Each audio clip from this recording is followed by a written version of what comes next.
But people throw money to to chase success, even in an amateur game. It doesn't always guarantee it.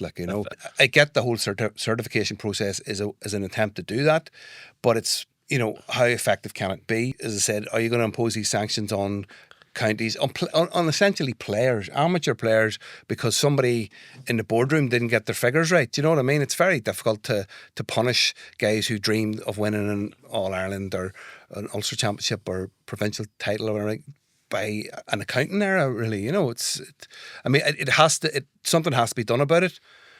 It's pretty, it needs to be centrally regulated. Yeah. The accounts have to be, I'm not saying the accounts have to be tightened up, but just the spending has to be tightened, because one of the big issues, the report didn't go into much detail, but one of the big things here is integration, and and that is one of the big threads of integration that they're struggling to pull together here. What is this going to cost if the ladies football in Camogie comes in under the umbrella and there's equality? We can't afford to spend 2 million on our football and hurling teams and then another 2 million on our ladies football and camogie teams. And that is the great unspoken of this thing. That is what the thought process is.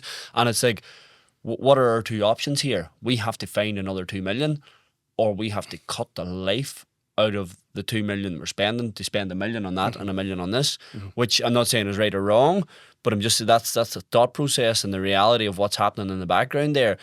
And how you actually make that fit is a big, big problem.